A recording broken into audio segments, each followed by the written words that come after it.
Ya, kita masih membincangkan 1 tahun pemerintahan Pak Jokowi, Pak Ma'ruf Amin. Ada kebijakan-kebijakan tidak populer menurut harian Kompas hari ini yang akan berguna di masa depan. Ini menurut Pak Muldoko, Kepala Staf Kepresidenan. Eh, Mas Gun, Anda setuju dengan situasi seperti ini yang disampaikan? Memang harus tidak populer dulu kebijakannya, tapi akan berguna ke depan.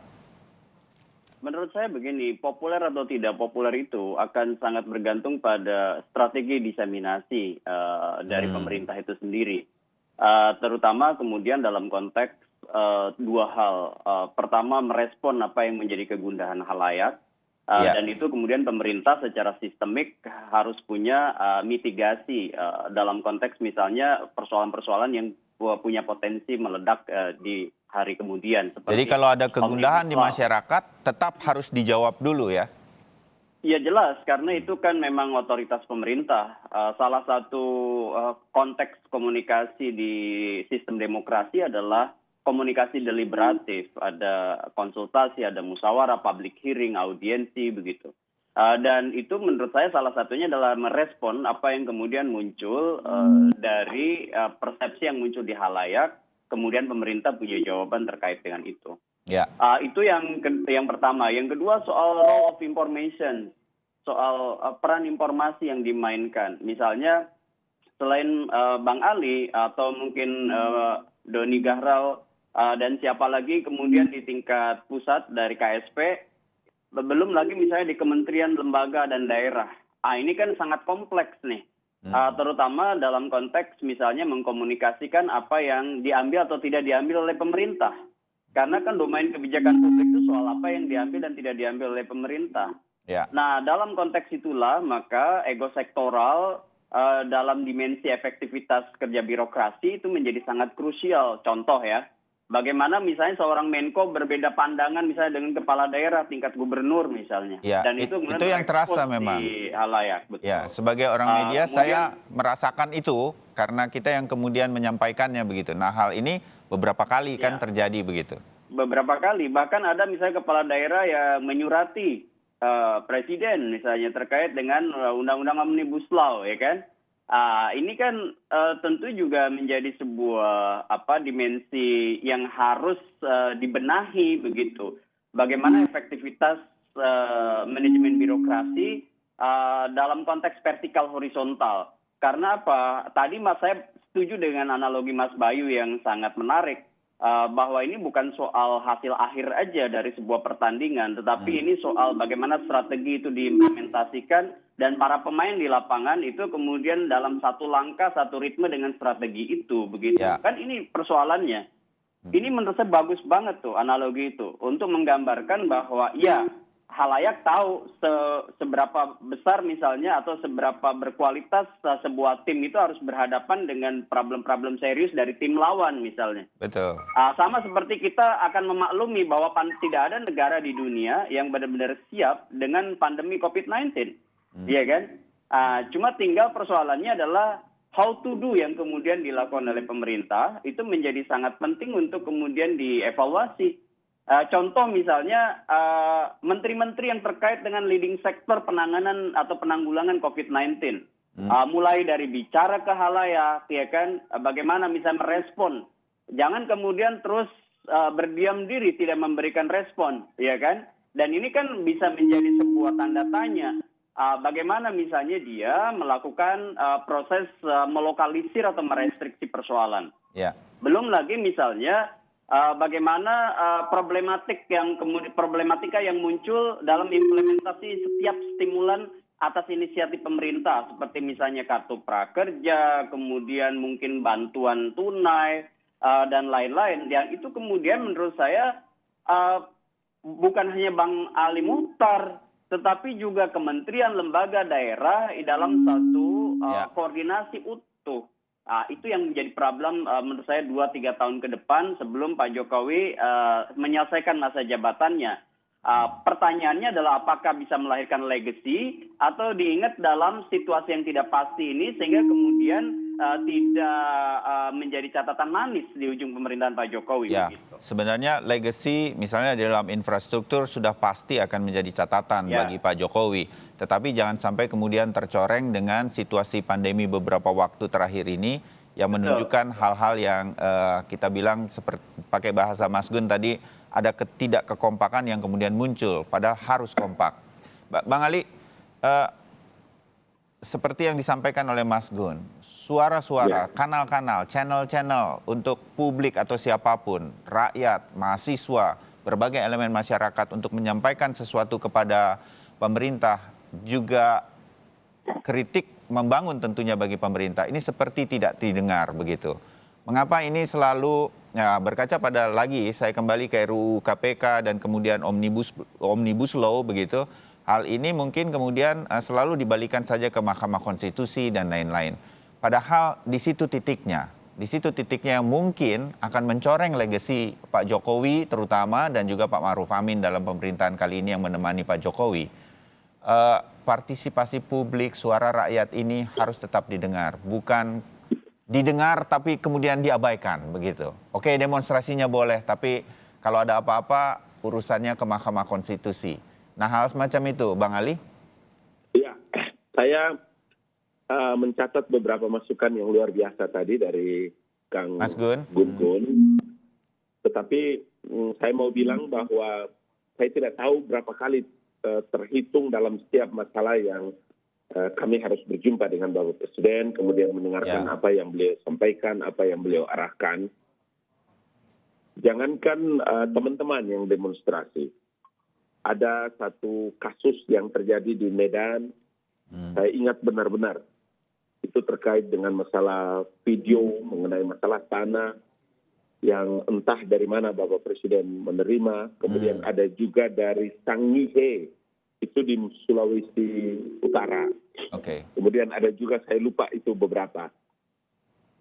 Itu Bapak Presiden kalau untuk mendengarkan suara rakyat, saya pastikan bahwa tidak mungkin. Beliau sangat konsen, karena apa? Karena waktu itu sempat beliau sampaikan bahwa jangankan 1.000 orang, 1 orang saja keberatan tentang kebijakan yang kita lakukan, itu harus kita perhatikan dan harus kita perbaiki. Meskipun Mas Bayu dan Kang Gun, tentu saja tidak semua kebijakan itu harus bisa memuaskan semua rakyat di negeri ini.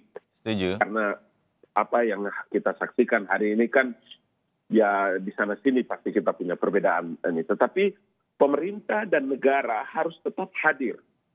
Kemudian berpikir dan memberikan yang terbaik. Makanya saya bilang begini, mungkin orang tidak merasakan dalam sehari 2 hari terhadap manfaat dan masa depan Omnibus Law ini. Tetapi suka tidak suka, Omnibus Law ini adalah wajah baru bagi masa depan Republik Indonesia. Itu kita harus memberikan apresiasi seperti itu. Wajah baru Republik Indonesia itu terkait apa? Terkait dengan masa depan Indonesia, masa depan anak-anak Republik ini, terkait dengan masa depan adik-adik saya di Papua, di Maluku, di Miangas, di beberapa tempat-tempat yang lain. Memang hari ini tidak mungkin kita lihat itu, karena kita punya frame terbesar di depan mata kita ini bagaimana adalah pandemi COVID-19 ini harus selesai. Dan itu tadi saya sempat mendengarkan tentang bagaimana terjadinya perubahan regulasi dari satu waktu ke waktu yang lain, dari satu gaya ke gaya, dari satu sikap ke sikap yang lain. Yang semua ini harus dilakukan oleh negara, oleh pemerintah dalam rangka memenuhi harapan-harapan seperti yang tadi disampaikan oleh Bang Ali, waktu RUU KPK menjadi Undang-Undang KPK, orang khawatir KPK melempem. Pemerintah mengatakan lihat dulu apakah KPK-nya melempem atau tidak. Saya menggunakan perbandingan-perbandingan dari beberapa rekan-rekan atau lembaga seperti ICW mengatakan ada ukuran sekian bulan, ternyata hanya ada sekian OTT dan lain-lain. Artinya KPK melempem. Kemudian apakah ini akan dievaluasi oleh pemerintah? Pun juga dengan Omnibus Law. Banyak pihak sudah mengatakan A, B, C, D, ada keberatan. Tetapi pemerintah tampaknya yakin bahwa Omnibus Law ini akan baik di masa depan. Kalau kemudian tidak terjadi, apa yang kemudian akan dilakukan? Evaluasinya juga akan dilakukan? Ya, artinya begini. Kan ini ada tahapan-tahapan yang saya kira harus juga menjadi perhatian. Ya, Saya nyuwun sewu dengan segala rasa hormat ingin mengatakan bahwa setelah draft final ini sampai kepada Presiden, sampai kepada pemerintah, ada Ya. langkah penting yang harus menjadi perhatian kita semua, termasuk Mas Bayu dengan media, ya kita semua. Itu apa adalah yang kita harus memberikan perhatian penuh itu adalah upaya pemerintah dalam menyiapkan peraturan pemerintah dan Bapak Presiden menyiapkan peraturan Presiden dan lain-lain. Kenapa ini menjadi penting? Orang boleh saja melakukan penilaian sedahsyat apapun terkait dengan Undang-Undang Omnibus Law ini, tetapi kan frame yang ada di pikiran Presiden itu adalah bagaimana meninggalkan legacy yang terbaik dalam hal pelayanan, kemudian dengan memperbaiki regulasi yang ada. ya, Makanya saya bilang bahwa mungkin dalam seminggu, 2 minggu, dalam 1 bulan, 2 bulan kita belum lihat manfaatnya.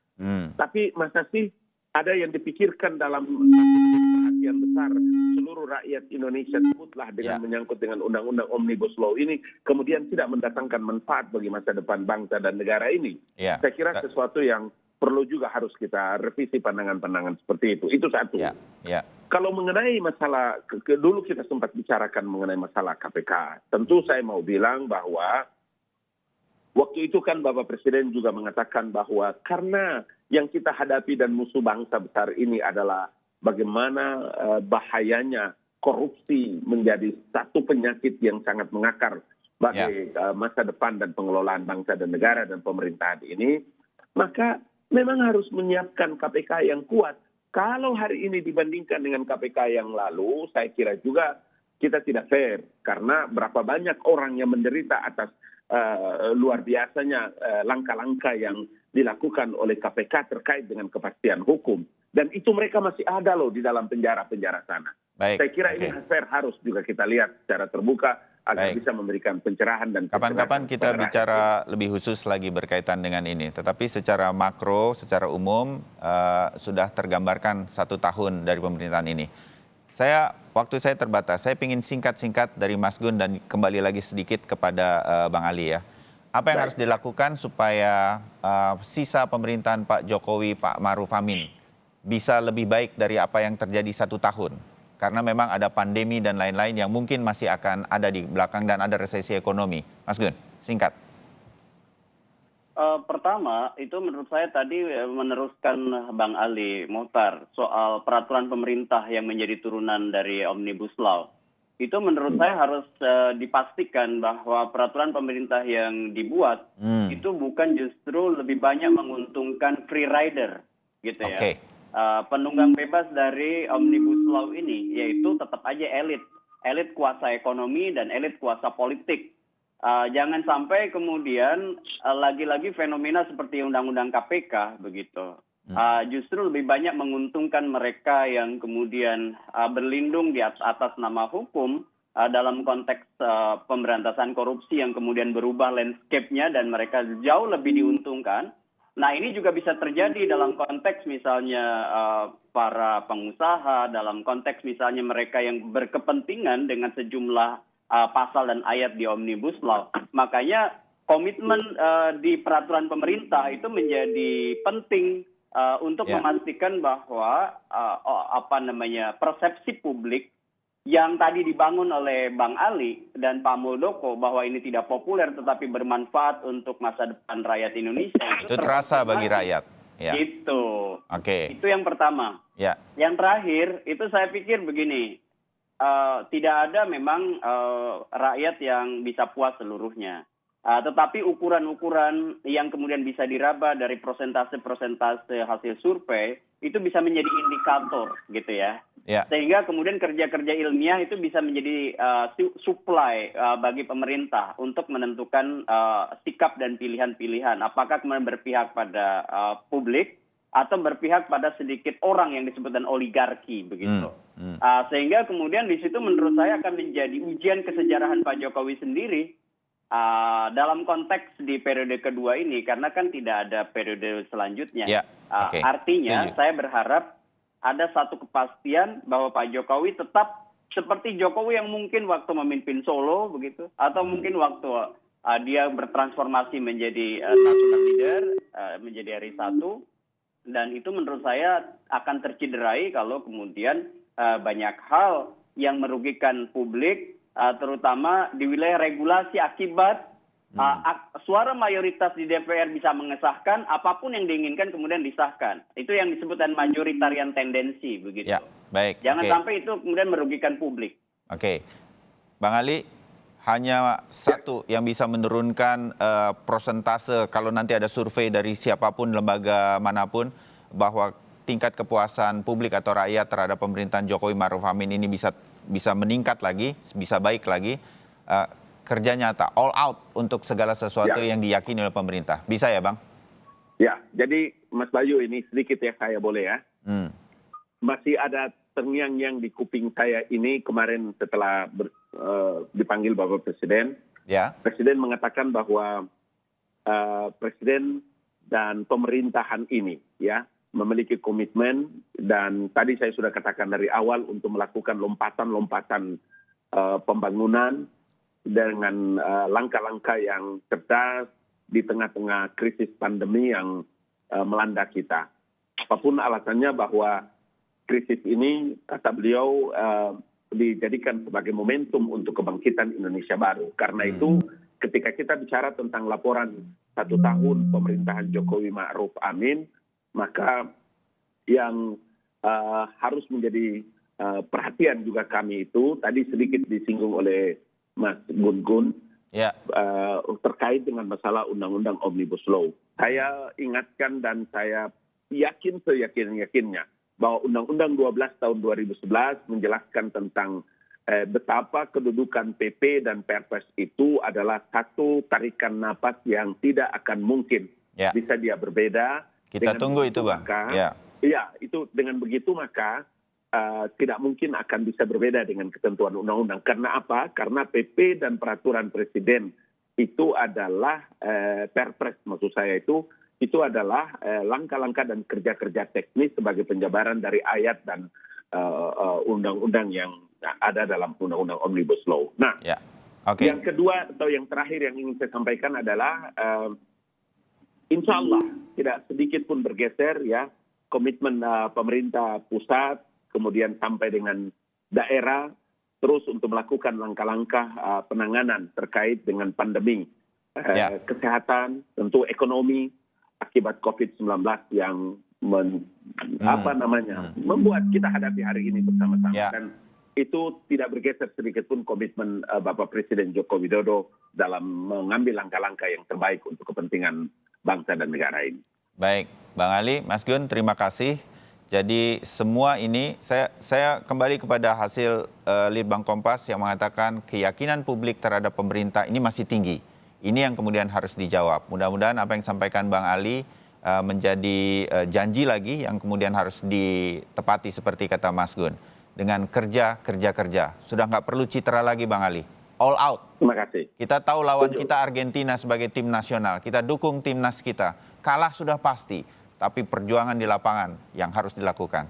Saya terima kasih untuk 1 tahun analisa berkaitan dengan 1 tahun Jokowi Ma'ruf. Terima kasih Mas Gun, terima kasih Bang Ali. Assalamualaikum warahmatullahi wabarakatuh. Waalaikumsalam warahmatullahi wabarakatuh.